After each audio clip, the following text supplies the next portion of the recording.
Hey guys, what is up? It is SSD Middleman here with GuidesForUsAll, and since Titania just came out, I'm going to be giving my thoughts and review on her and showing you the mod build that I've been using on her since she came out. First off, let's check out her stats. When unranked, she has 100 health, 100 shields, 65 armor, and 100 energy. These are pretty average stats, and she doesn't really have any stats that stand out as good or bad, so let's move on to her abilities. Her first ability is Spellbind, which causes enemies near the one you've targeted to begin floating in the air, essentially making them passive in combat for 16 seconds. It will also cause nearby allies to become immune to status effects. I like this ability. It's pretty fun to use and causes some hilarious scenarios. You can be in the heat of battle, on the verge of death, when suddenly every enemy begins floating with a pink aura around them. It's quite effective and comical at the same time. Her second ability is called Tribute, and it's a very cool concept, but in my opinion, not very useful. This is a single target ability and will blast the enemy away, dealing damage to it while leaving a copy of the enemy behind, which Titania can grab for a random buff. This ability would be incredible if the buffs were useful. Like I said, the buffs are random and can either cause enemies to become less accurate,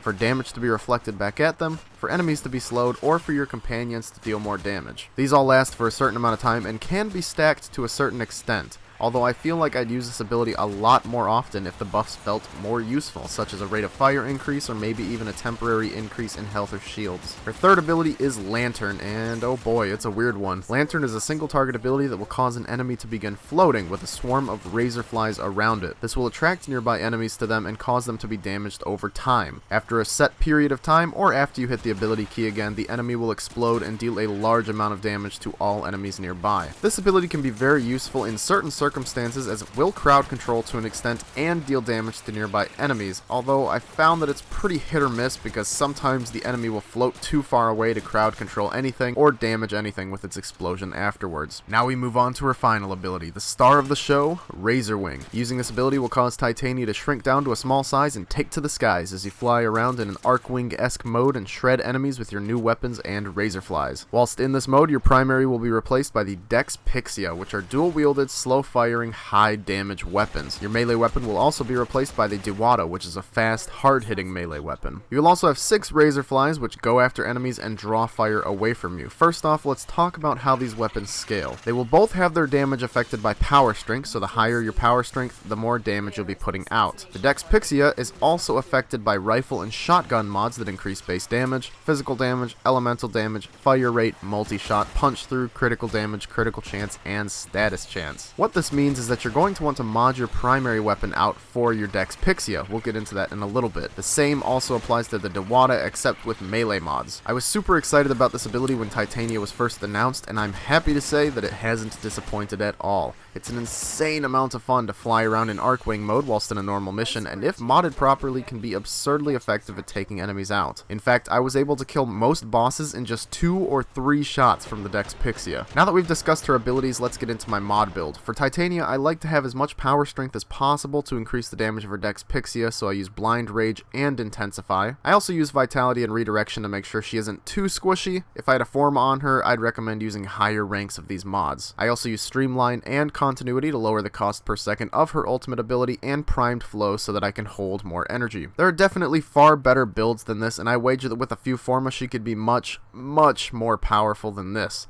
Now on to how I mod my primary for her. I use the standard Split Chamber and Serration, plus the critical hit mods Point Strike and Vital Sense. I do this because critical hits are very important for the Dex Pixia, and with these mods equipped, they seem to hit crits quite often. I also used Malignant Force, High Voltage, and Rhyme Rounds to give them additional elemental damage plus status chance. Although these definitely aren't the best picks, they're honestly just what I had on my Juga at the time. I would recommend using some other kind of elemental mods to increase the damage. Now, to sum her up, I don't think Titania is one of the most powerful Warframes in the game, but she's also not the worst. She's just an all-around fun frame to use that I'll definitely continue playing as for some time, but in the end game meta, she probably won't stick around. Anyways, thanks for watching the video, guys. If you enjoyed, please leave a like rating down below and subscribe to see some more videos in the future. If you'd like updates on videos and other strange posts, make sure to follow me on Facebook and Twitter at GuidesForUsAll. I'll see you all next time.